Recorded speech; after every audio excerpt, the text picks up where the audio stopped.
Les fumées des lacrymogènes et celles des débris se font toujours sentir dans l'air de Caracas. Une ville sous tension, avant un mercredi de manifestation dans tout le Venezuela.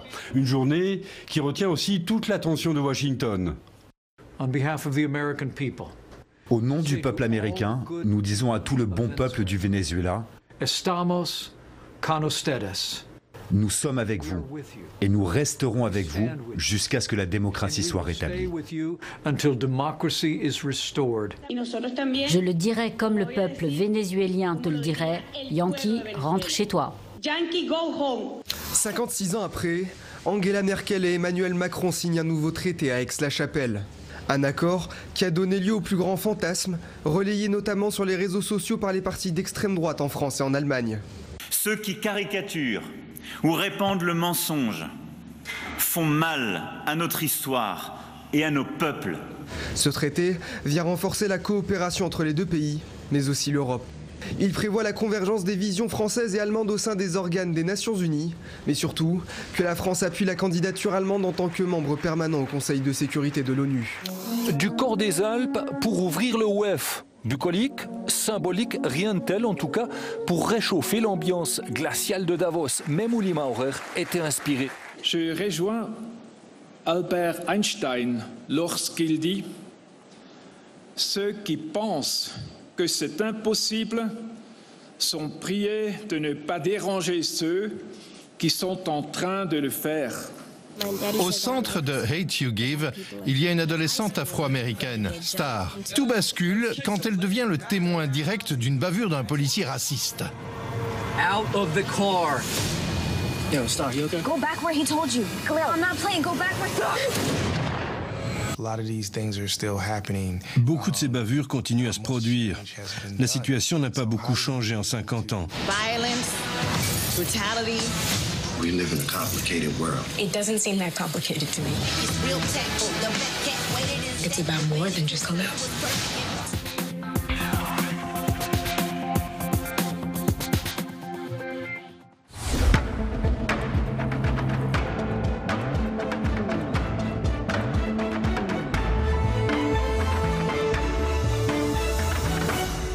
Deuxième partie de notre émission Territoire d'info avec la presse quotidienne régionale, les télés locales de France, le réseau Via Télévision, les Indes radios, 130 radios qui sont nos partenaires sur tout le territoire français et avec TV5 Monde et l'invité politique ce matin.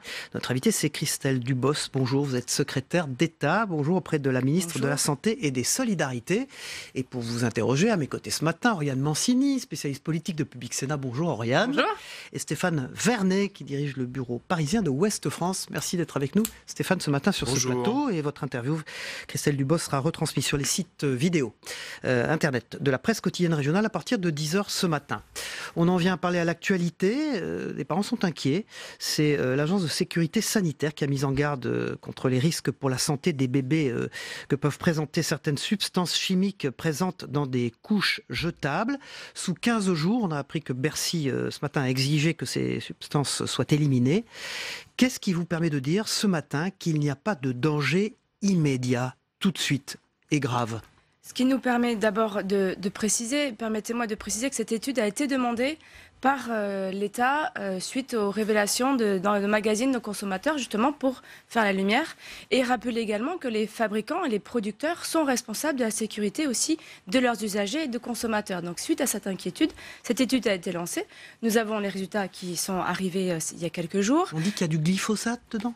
C'est ce que sort l'État. Derrière, c'est ce que sort le rapport. Derrière, nous mettons, et dès ce matin, à l'heure où je vous parle, les producteurs et les industriels sont reçus à Bercy avec le ministre de la Transition écologique et Agnès Buzyn, ministre de la Solidarité et de la Santé, justement pour leur demander de pouvoir, d'ici 15 jours, sortir les premiers produits et pouvoir travailler, réfléchir à la mise en œuvre des recommandations, des recommandations de l'ANSES. Et ces recommandations seront suivies et imposées. Et quel posées danger pour les enfants, pour les bébés? Actuellement, il n'y a pas de danger de mise en...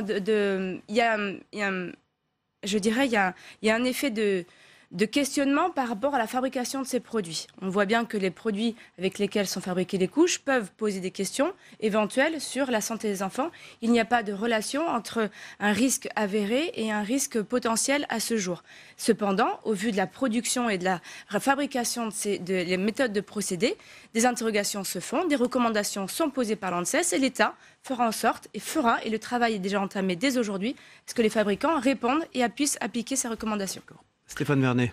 Puisqu'on parle de bébés et d'études, il y a eu 3 nouveaux cas identifiés dans les Bouches-du-Rhône de bébés sans bras en 2016. Ça s'ajoute au cas de l'Ain, de la Loire-Atlantique, du Morbihan. Agnès Buzyn a dit hier qu'il n'y avait pas d'épidémie, mais elle demande à ce que de nouvelles études soient faites sur ces 3 nouveaux cas. Alors, j'ai 2 questions. De quels éléments disposez-vous sur les premières études par rapport à ces cas? Et ma deuxième question, c'est comment est-ce qu'on peut dire que ce n'est pas une épidémie si on demande en même temps des études dont on n'a pas encore les résultats? Écoutez, en effet, il y a eu une première étude portée par Stratégie France Publique, pardon, je vais y arriver, et qui n'a pas porté et qui n'a pas montré de cause liée ou qui n'a pas avéré de cause en disant on ne sait pas d'où ça vient, on ne comprend pas. Donc nous avons relancé une étude portée par France Stratégie Publique et en lien avec l'ANSES sur lequel on leur demande de croiser déjà l'ensemble des études pré-réalisées, de pouvoir aller plus loin dans le diagnostic. Et là, on est sur l'étude de tous les cas et pas ceux qui sont répertoriés dans les registres. Donc dans les registres, il y a à peu près 20% des situations qui sont répertoriées. Là, on va aller étudier, rencontrer les professionnels, rencontrer les familles sur lesquelles ils vont pouvoir statuer, essayer de trouver une relation, une cause. Est-ce que c'est une cause environnementale? Est-ce que c'est une cause liée à des médicaments que les mamans auraient pu prendre étant enceintes, liée au papa? Est-ce que c'est une cause sur laquelle la maman a pu avoir un traitement quand elle était plus jeune? On ne sait pas. Donc nous cherchons des hypothèses pour l'instant. Pas de scénario qui se dégage plus qu'un autre? Non, pas du tout. L'objectif est vraiment de pouvoir trouver des réponses, de pouvoir rassurer ces familles et rassurer aussi l'ensemble des Françaises et des Français, de pouvoir adapter, si besoin, des recommandations. Alors, on va parler du grand débat national. Il a commencé. Emmanuel Macron sera demain dans la Drôme à la rencontre de nouveaux maires. Les débats citoyens ont commencé un petit peu partout en France. Est-ce que vous avez déjà participé à un de ces débats, vous? La semaine prochaine. D'accord. C'est une réunion qui sera portée par une association, une réunion privée, puisqu'elle va accompagner des personnes en demande d'emploi, en insertion professionnelle, justement, à travailler, à réfléchir. Ce sont des réunions qui se font dans des sphères privées. Et je me suis positionnée en disant j'y allais sans communication. Je respectais leur moment de travail privilégié et accompagné, que j'y viendrai de façon anonyme et qu'en fin de réunion, je me présenterai si j'en avais l'occasion et que j'expliquerai le pourquoi de ma venue et la façon dont je pouvais entendre ce qu'ils avaient à dire. Ce grand débat national est une démarche tout à fait inédite. Il y a quand même quelques questions clés qui restent en suspens, dont qu'est-ce qu'on va faire des résultats, de ce qui sortira du chapeau? Est-ce que vous, en tant que membre du gouvernement, vous pouvez nous garantir ou nous dire qu'il sera tenu compte de l'expression des Français à l'issue de ce débat et comment? C'est pas moi qui vais vous en tenir compte, ni même le gouvernement. Ce sont les 5 personnes qui viennent d'être nommées. Ce que nous on appelle les garants, mais voilà, c'est la question. Ils sont en train de travailler sur comment récolter les mesures et les propositions, ça c'est fait, mais comment pouvoir analyser, comment pouvoir traiter, comment faire la restitution. Donc c'est leur travail de s'assurer que les mesures proposées, que ce que ont sollicité les Français, ce qu'ont exprimé les Français puissent être retranscrits, puissent nous être rapportés au niveau du gouvernement, rapportés au niveau du Premier ministre, bien évidemment, et du Président de la République, de façon à pouvoir après apporter les mesures. C'est la question de l'après qui se pose. Mais c'est justement la question. Qu'en ferez-vous, ce que nous on va en faire? Alors concrètement, nous avons déjà un calendrier parlementaire qui, pour les mois suivants, ont des plages, je dirais, vides. Si on a des textes législatifs à porter, on pourra les inscrire. Nous avons un calendrier parlementaire qui le permettra. Et puis concrètement, il y a aussi des mesures qui ne demandent pas du travail législatif. Et je pense notamment aux mesures que je suis en train de réfléchir et avec lesquelles j'ai commencé à travailler, puisque j'ai rencontré des familles monoparentales gilets jaunes la semaine dernière, et sur lequel moi je vais attendre le résultat des débats, bien évidemment, et des propositions. Mais on commence à réfléchir parce qu'on n'a pas attendu les gilets jaunes pour travailler. Des mesures sont en train d'être appliquées, sont appliquées. On voit bien, et moi pour en avoir rencontré beaucoup de personnes issues du mouvement des gilets jaunes, c'est une méconnaissance méconnaissance première parfois des mesures ou de ce que nous sommes en train de travailler. Donc c'est ce travail-là. Et puis derrière, sur des mesures très concrètes, spécifiques liées aux familles monoparentales. Alors qu'est-ce que vous faites concrètement pour ces familles monoparentales? Parce qu'on fait aujourd'hui. On voit certes qu'en France, les inégalités n'augmentent pas, le taux de pauvreté n'augmente pas, mais les jeunes, les chômeurs et ces familles monoparentales sont plus touchés par la précarité et par la pauvreté. Concrètement, qu'est-ce que vous faites pour les aider? Qu'est-ce que l'on fait aujourd'hui? Dans le cadre de la stratégie de prévention de lutte contre la pauvreté, il y a plusieurs choses. Il y a d'abord la contractualisation avec les départements. Quand on dit contractualisation avec les départements, c'est un engagement de l'État qui apporte un soutien financier et qui est travaillé par département avec chaque département parce que vous n'avez pas les mêmes problématiques d'insertion professionnelle ou d'accompagnement à l'emploi que vous soyez sur un bassin minier ou dans la campagne girondine. Donc on adapte les propositions et les mesures qui seront financées par l'État en parallèle avec ceux des départements. Donc ça, c'est la mise en place du plan pauvreté annoncé en septembre. Et donc c'est concrètement, c'est l'accompagnement des bénéficiaires du RSA, comment est-ce qu'on peut mieux les accompagner vers l'emploi, la protection maternelle et infantile, l'aide sociale à l'enfance pour éviter toute sortie sèche à 18 ans et un jour de ces enfants qui sont placés, qui sont sous la responsabilité de l'État et des départements, de façon à pouvoir apporter une solution pérenne. Et puis enfin, ce sont aussi les appels à projets innovants qui permettent à chaque département de financer des actions spécifiques et innovantes dans le cadre de l'insertion professionnelle. C'est Christelle Dubos, la secrétaire d'État auprès de la ministre de la Santé et des Solidarités, qui est notre invitée politique ce matin. J'ai une question à vous poser à propos d'une de vos collègues, la secrétaire d'État Marlène Schiappa, qui va co-présenter une émission de dialogue, on va dire, avec les Gilets jaunes. Vous auriez, vous, été présenter une émission de télévision avec Cyril Hanouna sur C8, vous? Écoutez, je me suis pas posé la question. Moi, je vous la pose.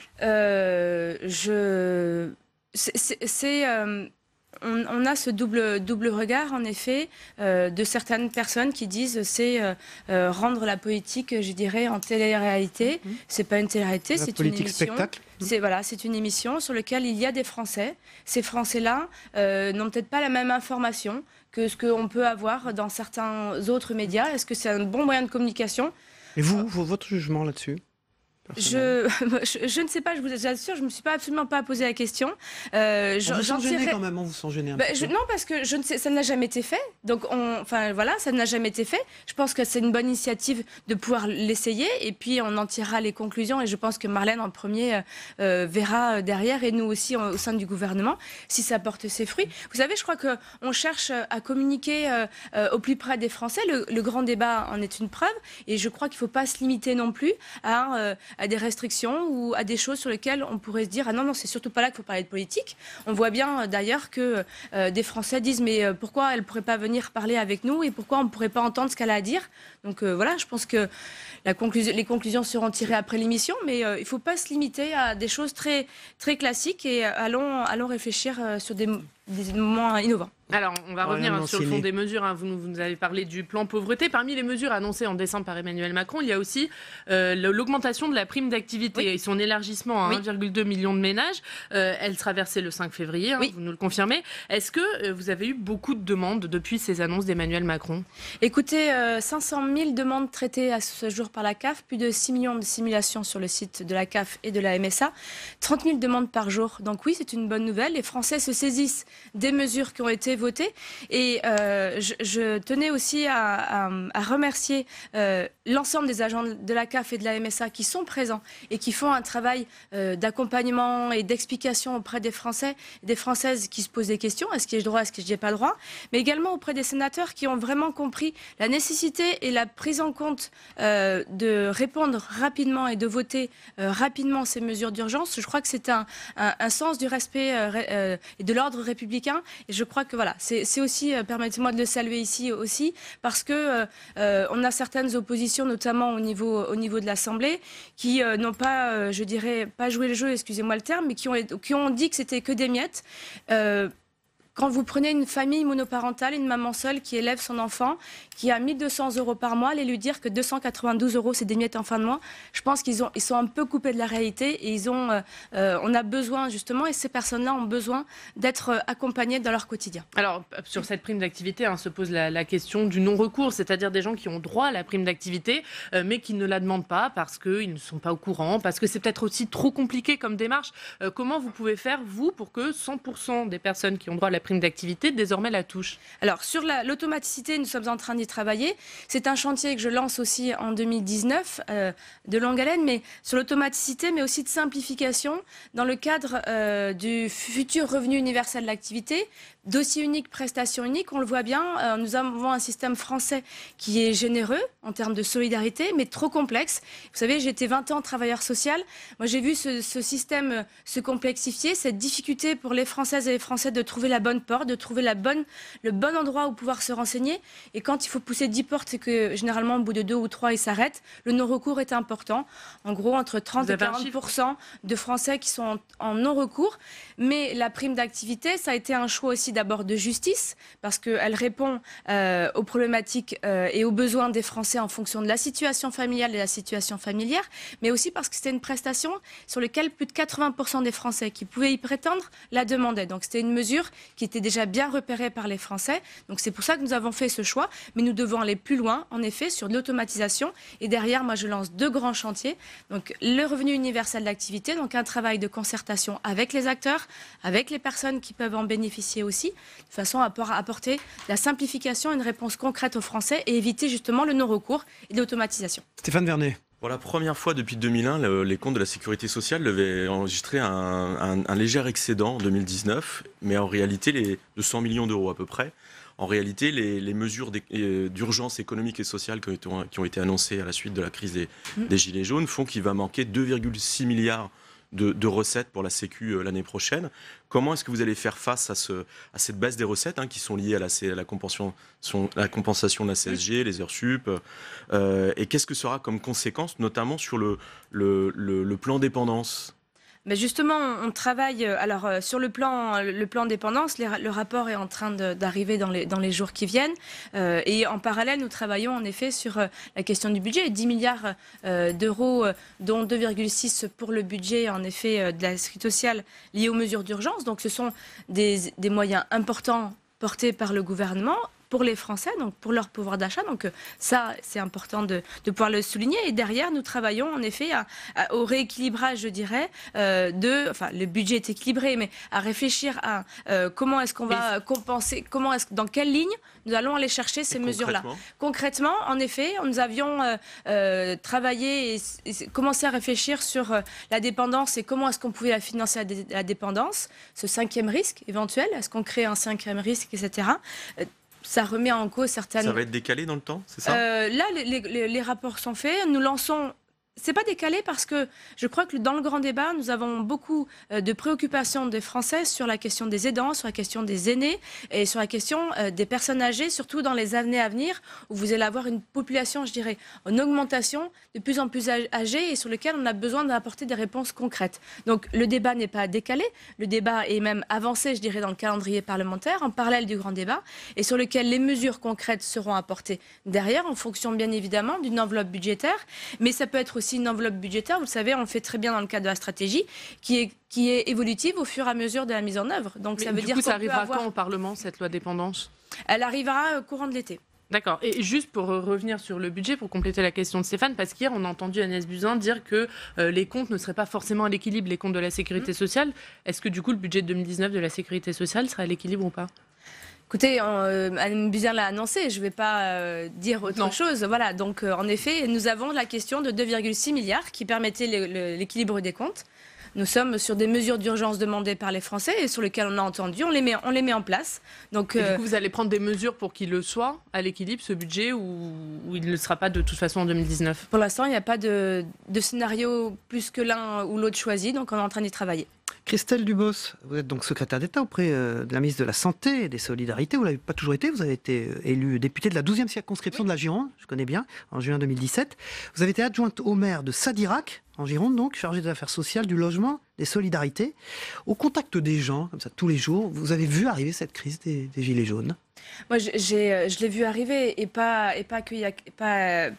de quelques semaines. J'ai dit tout à l'heure, 20 ans de travailleur social, 20 ans où j'ai accompagné ces hommes et ces femmes qui ont des difficultés à finir leur fin de mois, ces Françaises et Français qui ont, je dirais, la complexité de faire des démarches administratives, la complexité de la relation à l'administration, la complexité de se dire où c'est qu'il faut que j'aille. Quand vous avez une personne, on lui dit allez ici pour votre problème de logement, allez ici pour votre problème d'emploi, allez dans telle structure, etc. Donc moi j'entends ce qu'ont dit les Françaises et les Françaises et mon engagement politique il vient de là aussi. Il est sur comment est-ce qu'on peut améliorer le quotidien, comment est-ce que l'on peut être, je dirais, au cœur de la machine, justement, pour apporter une bonne réponse aux Français. Et c'est le travail qui m'attend sur 2 sujets, service public de l'insertion et revenu universel d'activité. Vous retournez à Sadirac ? Bien sûr. Évidemment. Merci. Bien sûr. Merci beaucoup, Christelle Dubos, secrétaire d'État auprès de la ministre de la Santé et des Solidarités. Merci Stéphane Vernet d'Ouest France, Oriane Mancini de Public Sénat. On passe au débrief de l'actualité dans un instant. Michel Richard, Thierry Dupont, à tout de suite.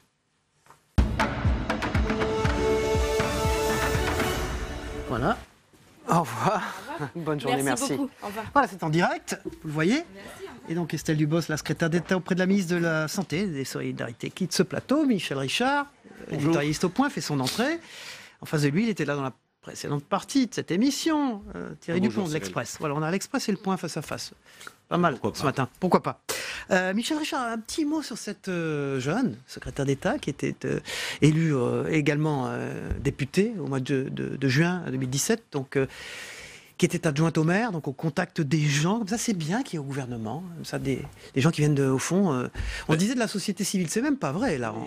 C'est des gens qui étaient au contact des gens vraiment, des élus de terrain. Oui, absolument. Christelle Dubos raconte qu'elle a fait 20 ans d'activité professionnelle dans ce secteur-là. Bon, on peut supposer qu'effectivement, elle a une connaissance très pragmatique et très précise des besoins et des hiatus et des dysfonctionnements dans toute la machinerie qui aboutit notre système de redistribution. Il est considérable, notre système de redistribution. On le voit bien dans toutes les études à l'occasion du grand débat. On voit bien que l'écart de salaire ou l'écart de revenus, il est de 1 à 8, et puis après redistribution, il est de 1 à 4. On a diminué de moitié, c'est considérable, évidemment. Et naturellement, on peut penser que dans tous ces tuyaux, dans cette tuyauterie compliquée, il y a des thromboses, il y a des perversités, etc. On peut penser qu'une personne de terrain les connaît, les a identifiées. Maintenant, le tout est de savoir si elle arrivera à déboucher ce qui doit l'être. Oui. À se faire connaître. C'est une bonne idée aussi pour une secrétaire d'État d'aller dans une émission de C8, débattre avec des gilets jaunes. Disons que l'excellent Je parle de l'émission de Cyril Hanouna. Bien sûr. Vous avez vu, elle était un peu gênée quand même de répondre que c'était une formidable idée, quoi. Mais oui, mais écoutez, d'abord, Marlène Schiappa n'a pas besoin de ça pour se faire connaître, parce que c'est un tempérament volcanique, c'est un tempérament très tonique. Alors après ça, on peut penser, comme toujours, qu'elle en fait trop, qu'elle va trop loin, etc., etc. Personnellement, ça ne me choque pas une seconde. Je pense qu'en effet, dans cette œuvre de mission, chaque ministre est un missi dominici. Alors, il faut aller partout. Et pour évangéliser, il faut aller dans des endroits qui ne le sont pas spontanément. Il y a une obligation d'efficacité. Si vous voulez vraiment toucher le public souhaité, il ne faut pas seulement faire les émissions politiques. Donc, sans me prononcer sur le bien fondé de la chose, je comprends parfaitement l'intérêt que peut y trouver le gouvernement. Et naturellement, oui. Dans sa communication. Alors après ça, on peut discuter sur le principe de la co-animation. Alors voilà. Sébastien Lecornu a déjà animé les débats nationaux comme animateur de salle. Marlène Schiappa va aller co-présenter une émission de télévision sur C8 chez Cyril Hanouna. Il y a quand même un glissement, non ? Du rôle des membres du gouvernement, écoutez, même dans la pédagogie. On vit une situation totalement inédite, et les réponses le sont aussi. Alors elles peuvent être plus ou moins aventureuses, plus ou moins pertinentes. On va le voir après. On verra. On verra après. On passe au débat national, et puis surtout à la une de l'Express, mais je vais vous demander de la commenter aussi, Michel Richard. Il ne changera pas. Pourquoi Emmanuel Macron ne changera pas ? Au fond, il est en train de changer. La une de l'Express, elle n'est pas très d'actualité, puisqu'on le disait, Jupiter, il vient donc enfermé à l'Élysée, et il se rend sur le terrain, il discute pas de 7 heures avec les maires, aujourd'hui il est dans la Drôme. Donc, il ne changera pas. Si, il a changé. Ah bon ? Vous avez l'impression ? Vous n'avez pas l'impression d'avoir déjà vu ces scènes quelque part ? en 2017, ou en 2016 et 2017 pendant sa campagne. Donc il revient. Je vous titille un peu. Bien sûr, j'ai bien compris, Cyril. Mais il revient exactement à ce qu'il sait faire. Il est Macron et on ne le changera pas. Juste avant de passer la parole, il ne changera ni sur le fond ni sur la forme. On l'a bien vu d'ailleurs pendant ces je sais même pas comment il faut les qualifier. C'est parce que est-ce que ce sont vraiment des débats? C'est presque des one-man show en réalité. On dirait aux États-Unis des stand-up. Oui. Et il nous, encore une fois, quoi qu'on pense de ces propositions de ça, il impressionne quand même par sa maîtrise de l'exercice. Impressionné, hein, Colline Laïc qui a fait ce papier dans l'Express, elle a trouvé qu'il s'en était bien tiré, Emmanuel Macron. Michel Richard. Alors pourquoi il ne changera pas? Je ne veux pas voler au secours de mon excellent confrère. Mais vous savez, c'est ce que j'appelle l'ascendant scorpion. Voilà. Ça, vous expliquez ça par quoi? L'ascendant scorpion. Par l'alignement des planètes. Oui, la vérité, c'est une référence à la fable, vous savez, du scorpion qui demande à la grenouille, prends-moi sur ton dos pour traverser la rivière. Oui, c'était l'horoscope. La grenouille, elle est hésitante parce qu'elle connaît la réputation du scorpion. Le scorpion lui dit, tu risques rien, parce que si je te tue, moi-même, je me noie. Ouais. Elle le prend, et puis au milieu de la rivière... Paf. C'est dans ma nature. Il la pique, la grenouille n'en revient pas et le scorpion dit mais j'y peux rien, c'est ma nature. Voilà. Alors je pense qu'il y a ça chez Macron et que notamment dans sa liberté d'expression qui peut aller jusqu'à des phrases très provocatrices ou qui en tout cas sont ressenties comme telles. Car le problème est celui-là, c'est que à la fois on ne va pas lui reprocher de dire des choses de bon sens et éventuellement un peu rudes, un peu choquantes. Écoutez, on peut se parler, on est entre adultes. Mais lui ne réalise pas que ce que le public entend, ce n'est pas forcément ce qu'il dit, mais ce que le public veut entendre et veut lui faire dire. Et comme il a une réputation épouvantable, disons-le, dans l'opinion publique, c'est-à-dire l'ami des riches, etc., tout est pris en mauvaise part. On ne lui pardonne rien, on ne lui passe rien, et même quand il dit des choses simples, eh bien, on lui fait dire autre chose que ce qu'il dit, ou au-delà de ce qu'il dit. Alors, il y a une relation qui intrigue l'Express aussi, cette semaine, c'est la relation entre Emmanuel Macron et Nicolas Sarkozy. Un lien qui intrigue. Alors quand on lit le papier d'Éric Mandonnet, on se rend compte qu'au fond, ils se parlent beaucoup, y compris au téléphone, que Nicolas Sarkozy lui donne des conseils. On n'est pas tout à fait sûr qu'Emmanuel Macron les suive, d'ailleurs. C'est une relation qui existe parce qu'au fond, ils ne se sont jamais affrontés. Ils n'ont ni passé et donc pas de passif. C'est ce qu'écrit Éric Mandonnet. Et effectivement, ils se voient régulièrement. Ils avaient déjeuné ensemble en octobre, ils ont redéjeuné ensemble le 7 décembre. Le 5, oui. Le 5 ou le 7. Ils se parlent au téléphone régulièrement.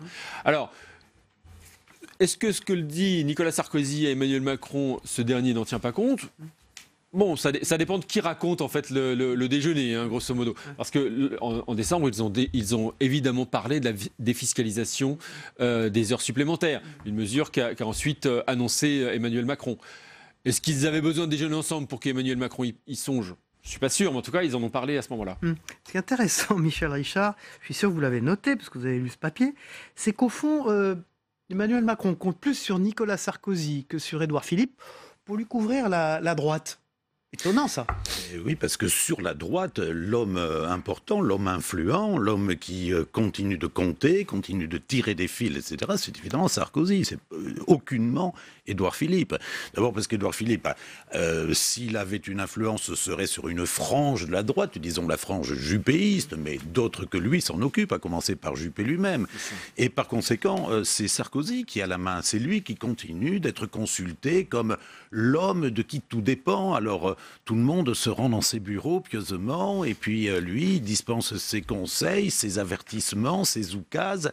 Et donc, évidemment, l'intérêt de Macron, c'est de parler avec Sarkozy. Ajoutons qu'entre les deux hommes, il faut dire une chose, je pense qu'ils s'amusent l'un de l'autre, ils se ressemblent, ils sont tous les deux provocateurs, iconoclastes, ils franchissent les lignes, jusqu'où ne pas aller trop loin.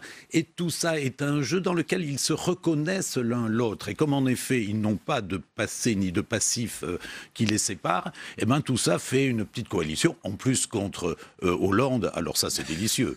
Merci Michel Richard. Je pense qu'effectivement il y a une partie du sel de l'affaire là-dedans. Merci Thierry Dupont de l'Express, Michel Richard, éditorialiste au Point. Vous avez longtemps dirigé la rédaction de ce journal. Merci beaucoup. On va passer ensemble au Zap Matin de Christophe Combarieux. C'est ce qui s'est passé hier soir dans les journaux télévisés et les émissions politiques, mais également ce matin chez nos confrères dans les autres matinales d'info. On regarde ensemble, on se retrouve après. À Aix-la-Chapelle, Angela Merkel et Emmanuel Macron ont donné rendez-vous à l'histoire.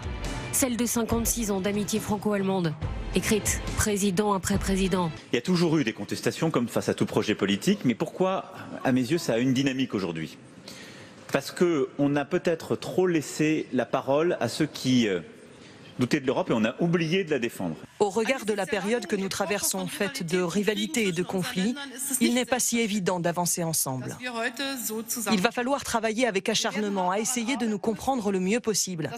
Pas seulement sur le plan linguistique, mais aussi intellectuellement et dans notre façon de nous organiser. C'est un peu toi et moi contre le monde entier, en tout cas contre l'Europe entière. Ils essayent, ils nous expliquent, c'est ça, ils nous expliquent qu'ils vont relancer l'Europe à eux deux avec leurs petits bras, contre ou en tout cas en laissant de côté les 25 autres pays, si on considère que les Britanniques sont déjà partis. C'est franco-allemand. Oui, non, mais d'accord, mais alors, oui, sauf qu'ils parlent de l'Europe 12 fois en disant que c'est un projet européen. Le plus grave, ce sont deux mesures qui montrent que nos dirigeants ne croient plus dans la France et qu'ils organisent la vente à la découpe de notre pays. Sous couvert de coopération transfrontalière, il est convenu de mettre en place des eurodistricts qui auront pour effet de placer l'Alsace, car c'est l'Alsace qui est visée, pour une part, sous la tutelle de l'Allemagne. On ne fait pas de politique en jouant avec les peurs des Français.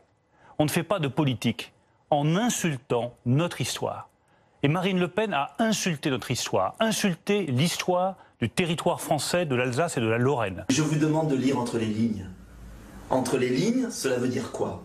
Cela veut dire que ce traité organise la soumission de la politique étrangère, diplomatique et de défense de la France à l'Allemagne. Ceux qui oublient la valeur de la réconciliation franco-allemande se rendent complices des crimes du passé. Ceux qui caricaturent ou répandent le mensonge font mal à notre histoire et à nos peuples qu'ils prétendent défendre en voulant faire bégayer nos histoires. Nous ne voulons pas négocier notre souveraineté. Cette ingérence à travers des lois, à travers des langues, etc., nous ne pouvons pas l'accepter. Mais on peut même regretter que de l'autre côté, Emmanuel Macron se prenne à défendre un traité dans lequel il y a très peu de choses. Et au bout du compte, quelques demandes des Allemands et certainement pas un traité qui aurait pu marquer le retour d'une forme de locomotive de la construction européenne, l'écologie. Dans un instant, on démarre la troisième partie de notre émission avec Territoire Sénat. A tout de suite.